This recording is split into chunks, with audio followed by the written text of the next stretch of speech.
दोस्तों आदाब, मेरा नाम सलीम आज़ाद है और आप देख रहे हैं यूट्यूब चैनल ग्लोबल बाउंड्री। आपको बता दें कि आज से लगभग 4 महीने पहले यानी जनवरी में व्हाट्सएप ने प्राइवेसी पॉलिसी लाई थी और ये कहा था कि अगर आप 8 फरवरी तक प्राइवेसी पॉलिसी को एक्सेप्ट नहीं करते हैं तो आप व्हाट्सएप की सर्विसेज यूज़ नहीं कर पाएंगे। उस वक्त इस चीज़ को लेकर के बड़ा हंगामा हुआ था। व्हाट्सएप पर चारों तरफ से दबाव आ गया था, बहुत सारे लोग व्हाट्सएप छोड़ के चले गए थे और आखिरकार ये मामला कोर्ट में चला गया। व्हाट्सएप ने दबाव में आकर के इस चीज़ को थोड़ा सा एक्सटेंड कर दिया और कहा कि 15 मई तक आप इस चीज़ को एक्सेप्ट कर सकते हैं, इस चीज़ को अग्री कर सकते हैं। और आखिरकार 15 मई अब आ गया, यानी 15 मई गुजर भी गया। अब इन दिनों भी दोबारा से प्राइवेसी पॉलिसी को लेकर के एक बार फिर से चर्चा शुरू हो गई है। इस बार व्हाट्सएप और भारत सरकार एक दूसरे के आमने सामने आ गए हैं। हालांकि नई प्राइवेसी पॉलिसी आने के बाद से ही कंपटीशन कमीशन ऑफ इंडिया ने फेसबुक की जांच पड़ताल शुरू कर दी थी, क्योंकि फेसबुक ही है जो मदर है व्हाट्सएप की, यानी व्हाट्सएप जो है वो फेसबुक की ही कंपनी। आइए आपको बताते हैं कि व्हाट्सएप की नई प्राइवेसी पॉलिसी में आखिर इस तरह की बातें कौन सी हैं कि लोगों को इतनी ज़्यादा चिंता करने की ज़रूरत पड़ गई और लोगों ने हंगामा मचा दिया। तो आइए आपको एक एक करके बताते हैं। दरअसल व्हाट्सएप ने अपनी नई प्राइवेसी पॉलिसी में ये कहा है कि हम यूज़र्स का मेटा डेटा यूज़ करेंगे। और मेटा डेटा क्या होता है? मेटा डेटा का मतलब ये होता है कि आपका नाम क्या है, फ़ोन नंबर क्या है और आपका कौन सा फ़ोन यूज़ कर रहे हैं, यानी आईफोन यूज़ कर रहे हैं, एंड्रॉयड यूज़ कर रहे हैं। इसके अलावा आप कौन सा नेटवर्क यूज़ कर रहे हैं, यानी आप एयरटेल हैं, जियो हैं, आइडिया पे यूज़ कर रहे हैं या बीएसएनएल यूज़ कर रहे हैं या और कोई। इसके अलावा वो आपका आईपी एड्रेस भी लेंगे, यानी आईपी एड्रेस, ताकि आपका लोकेशन समझ सकें। और आपका स्टेटस इन्फॉर्मेशन लेंगे, जिस तरह से आप पिक्चर वगैरह डालते हैं, स्टेटस लगाते हैं, वो तमाम चीज़ें भी आपका वो एक्सेस करेंगे। इसके अलावा अगर आपने व्हाट्सएप पे किसी तरह का पेमेंट किया है या फाइनेंशियल ट्रांजैक्शन किया है तो उसकी भी आपको जानकारी देनी होगी, यानी उसकी भी जानकारी उनको चाहिए। और भी कई तरह की बातें हैं। अब अगला सवाल ये है कि व्हाट्सएप इन तमाम इन्फॉर्मेशन को लेकर करेगा क्या? तो इसका जवाब यह है कि वो फेसबुक को शेयर करेगा। खाली फेसबुक को ही नहीं, बल्कि फेसबुक से रिलेटेड और दूसरे ऐप को भी, जैसे इंस्टाग्राम हो गया, फेसबुक मैसेंजर हो गया, इन तमाम को वो शेयर करेगा। आपको एक बात बताते चलें कि फेसबुक ने व्हाट्सएप को 2014 में 19 बिलियन अमेरिकी डॉलर में ख़रीदा था, यानी अगर उसको इंडियन रूपी में कन्वर्ट करें तो 1,14,000 करोड़ रुपए बनता है।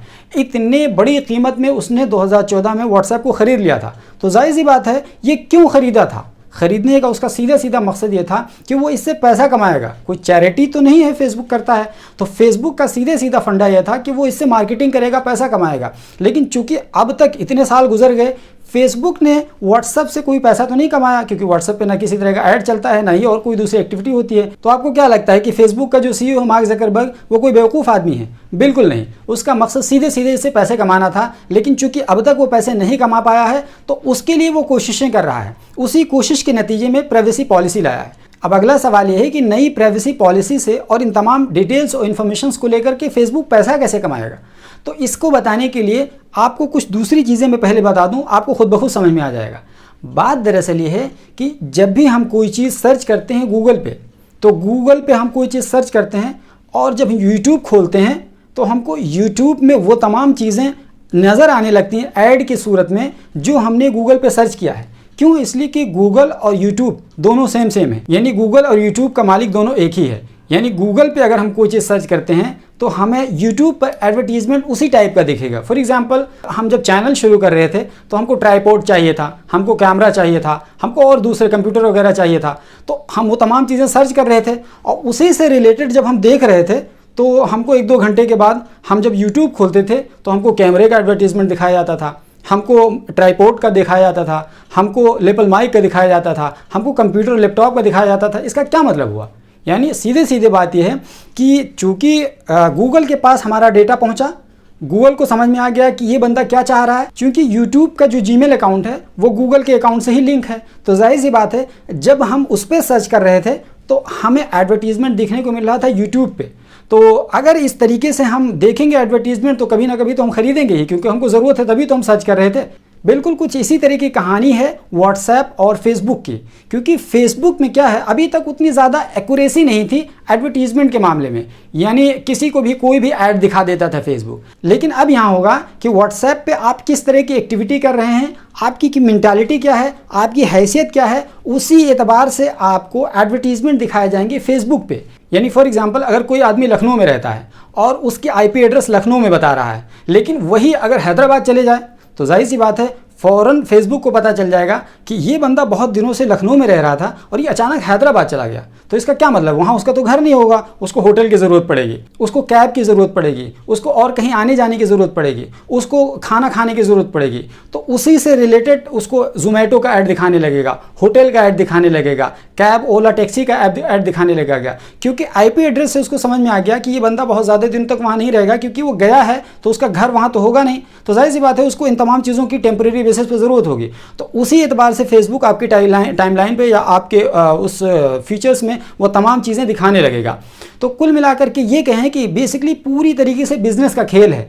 और बिजनेस किस तरह का, एडवर्टीजमेंट दिखाने का। और किस तरह का एडवर्टीजमेंट, ताकि एक्यूरेसी के साथ रिलेवेंट एडवर्ट दिखाया जाए। जैसा कि उसने देखिए उसने साफ साफ लिखा है कि शो रिलेवेंट एडवर्टीजमेंट, यानी वो एडवर्टीजमेंट भी दिखाएगा तो रिलेवेंट दिखाएगा, जैसा बंदा है उसी एतबार से एडवर्टीजमेंट दिखाएगा। एक और एग्जांपल लेते हैं, जिस तरीके से उसने ट्रांजैक्शन वगैरह की भी डिटेल मांगी है और उसको ट्रांजैक्शन वगैरह भी चाहिए, तो जाहिर सी बात है इससे उसको ये पता चल जाएगा कि आप कितना अमाउंट किसी को ट्रांसफ़र करते हैं। मान लीजिए आपके अगर ट्रांसफ़र करते हैं 5 लाख 10 लाख, तो फिर जाहिर सी बात है उसको लगेगा ये बहुत अमीर आदमी है, इसको ऑडी, मर्सिडीज़ और आईफोन इस टाइप का उसको एडवर्टीजमेंट दिखाना चाहिए, तो उसी एतबार से उसको एडवर्टीजमेंट दिखाएगा। लेकिन अगर कोई 50 रुपया ट्रांसफ़र करता है, 2000 ट्रांसफ़र करता है, 500 रुपया ट्रांसफ़र करता है, तो उसको समझेगा ये मिडिल क्लास है, ये बहुत गरीब आदमी है, इसको ऑडी दिखाने का कोई फ़ायदा नहीं, मर्सिडीज़ दिखाने का कोई फ़ायदा नहीं, BMW दिखाने का कोई फ़ायदा नहीं। इसको फिर चप्पल और हवाई और मतलब जो उससे ज़रूरत की चीज़ें हैं वो दिखाएगा, उस तरह के ऐड फेसबुक पे दिखाएगा, क्योंकि वो मेंटालिटी समझ जाएगा आपकी हैसियत, आपकी औकात और आप कितने अमीर हैं, मालदार हैं, लो क्लास के हैं, मिडिल क्लास के हैं, किस टाइप के हैं, वो आपकी इस ट्रांजैक्शन से उसको समझ में आ जाएगा। तो इसी तरीके से वो जो तमाम चीज़ें देख रहा है, आप जिस तरह से स्टेटस लगाते हैं, तो स्टेटस में किस तरीके से आप अलग अलग तरीके के दिखते हैं और स्टेटस में यहाँ जा रहे हैं वहाँ जा रहे हैं, तो वो भी तमाम चीज़ें स्टेटस में लगा देते हैं ना। जैसे मान लीजिए कि हम घूमने गए दिल्ली, तो अब दिल्ली घूमने गए, इसका मतलब कोई घूमने जा रहा है, इसके बाद उसके पास ज़रूरत से ज़्यादा पैसा है तभी कोई घूमने जा रहा है। मनाली हम गए, हमारे पास ज़रूरत से ज़्यादा पैसा है तभी हम घूमने जा रहे हैं, और मनाली जा रहे हैं तो हम वहाँ सेल्फी और पाउट बना करके हम वो तमाम चीज़ें अपने स्टेटस पे लगा रहे हैं।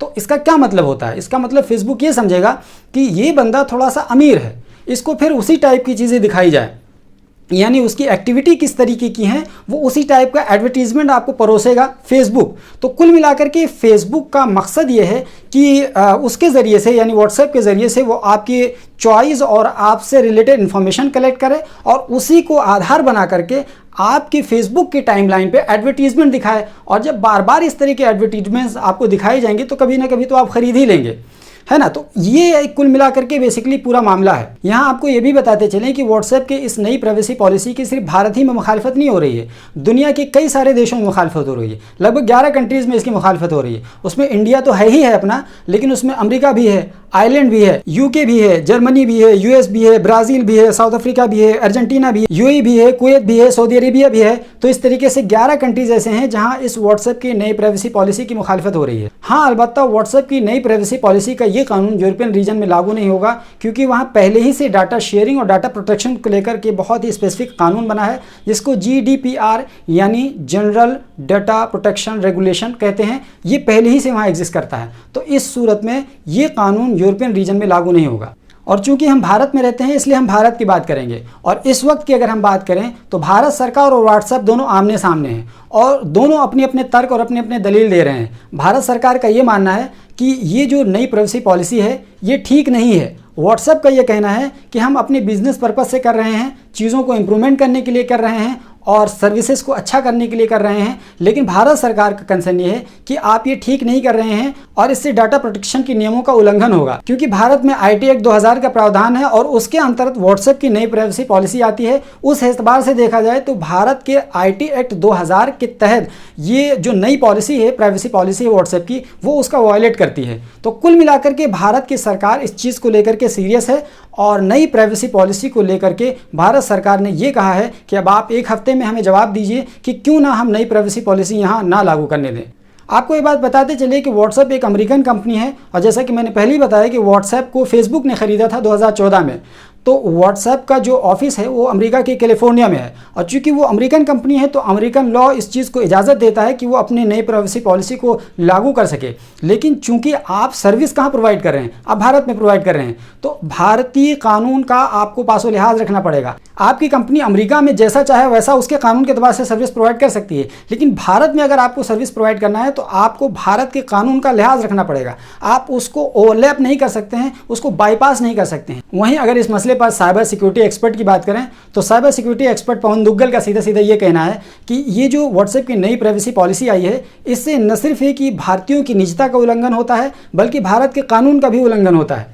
तो ऐसी सूरत में भारत सरकार जो काम कर रही है और एक्सपर्ट्स जिस तरह की बातें कर रहे हैं, तो ऐसा लगता नहीं है कि आसानी के साथ भारत में व्हाट्सएप की नई privacy policy as it is लागू हो पाएगी। हाँ, अगर उसको लागू करना है तो हो सकता है कुछ संशोधन के बाद उसको लागू किया जाए। बहरहाल ये तो बात की बात है, लेकिन फिलहाल ऐसा लगता दिखाई नहीं दे रहा है। अब देखने वाली बात ये होगी कि व्हाट्सएप के आगे का स्टेप क्या होता है और एक हफ्ते में जो सरकार ने जवाब तलब किया है उस जवाब में किस तरह की बातें कही जाती हैं। ये देखिए, व्हाट्सएप का ये दावा है कि व्हाट्सएप सिक्योरिटी बहुत ही स्ट्रांग है। यहाँ पे एक ताला लगाया है इन्होंने और उसके तमाम फीचर्स चारों तरफ दिख रहे हैं और कहा ये लॉक्ड है। और इसको इन्होंने आगे लिखा है privacy and security in our DNA, यानी प्राइवेसी और सिक्योरिटी हमारे डीएनए में है। इसके बाद उन्होंने तमाम चीज़ें लिखी हैं। उसके बाद उन्होंने एक एग्जाम्पल तरीके से बताया है कि जैसे किसी को हेलो लिखा आपने, तो सबसे पहले वो कंपनी के पास जाएगा वही हेलो, और कंपनी से जाने के बाद वो कुछ इस तरीके से कोड में बदल देगा, और कोड में बदलने के बाद जब वो उस बंदे के पास जाएगा जिसको आपने भेजा है, तो वो फिर डिकोड हो जाएगा और हेलो दिखेगा।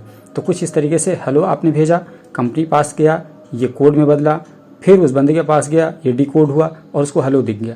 तो इस तरीके से उन्होंने इसको एग्जाम्पल के साथ दिखाया है। इसके आगे इन्होंने लिखा है WhatsApps end-to-end encryption is used when you message another person using WhatsApp messages. End-to-end encryption ensures only you and the person you are communicating can read or listen to what is sent and nobody in between, not even WhatsApp. ये कह रहे हैं कि इस बीच में WhatsApp भी आपके message को नहीं पढ़ सकता है, यानी आपने जिसको भेजा है वही सिर्फ पढ़ सकता है, कोई बीच में दूसरा इसको नहीं पढ़ सकता है।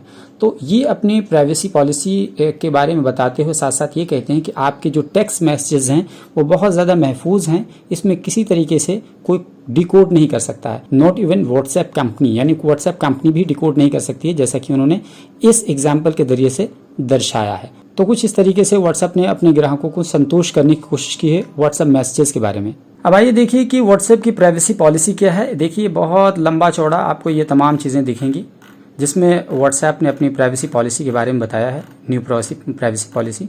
और इसमें लास्ट में इन तमाम चीज़ों को लिखने के बाद में हमने पढ़ा है पूरा, इसमें तमाम चीज़ों को लिखने के बाद इन्होंने लिखा है इफ़ यू हैव क्वेश्चन और issue about our privacy policy please contact us. अरे जनाब, यहाँ पर तो इशू ही इशू हैं। यही वजह है कि पूरी दुनिया इस चीज़ को लेकर एक कंसर्न फील कर रही है और यहाँ भारत सरकार ने बाज़ाब्ता आपको जवाब भी दे दिया है। आपको एक हफ्ते के लिए कहा है इसके सिलसिले में जवाब दें। 18 मई को बाज़ाब्ता सरकार ने लेटर लिखा है।